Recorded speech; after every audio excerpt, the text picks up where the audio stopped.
Je ne savais même pas de quoi on parlait lorsque l'on évoquait le Talmud jusqu'à peut-être 30 ans. Je connais des juifs, des écrivains, des idéologues, des philosophes de ma génération qui ont dû oublier tous les stéréotypes et tous les clichés qu'avait construits et déposés la tradition antisémite. Moi, ce n'est pas tellement mon cas. J'ai accédé d'emblée à un judaïsme de positivité. C'est une histoire qui commence par les livres et qui passe par les livres et qui finit par les livres et qui ne sort pas des livres. Les hommes de ma génération sortaient d'une vision du monde dont les 3 théorèmes étaient les suivants. Les masses ont toujours raison, l'histoire dit la vérité et le mal n'existe pas. Ces 3 idées-là étaient des idées qui menaient au totalitarisme.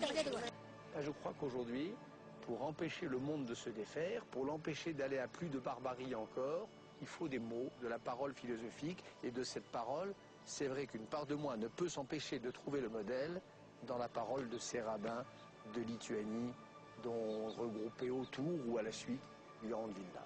Il fallait peut-être être un juif, prenant très au sérieux son judaïsme, ayant au cœur cette horreur absolue qui s'appelle la Shoah, pour être parmi les premiers à s'occuper de la Bosnie-Herzégovine, à faire le voyage de Kigali ou de Bujumbura au Burundi, de se soucier du sort des musulmans tchétchènes ou de se soucier, mais concrètement, du sort des génocidés du Darfour. Puisque nous sommes ici à Jérusalem, dans cette ville sainte pour les juifs, pour les chrétiens et sainte pour les musulmans, je voudrais dire à mes amis musulmans, cette majorité du musulman qui, à l'intérieur de l'islam, lutte contre l'islam radical et lutte contre l'islam fascisant, qui a un instrument extraordinaire, dont je pense qu'ils gagneront la partie le jour où ils en auront l'équivalent et qui s'appelle le Talmud. Le Talmud, c'est une machine anti-fanatisme.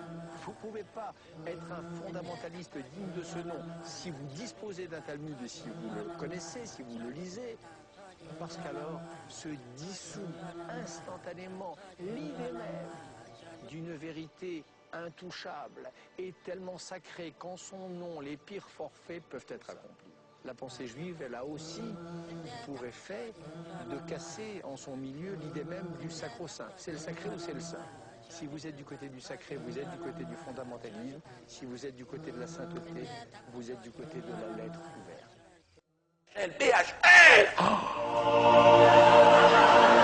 Un apôtre de la bêtise, hein, prophète même.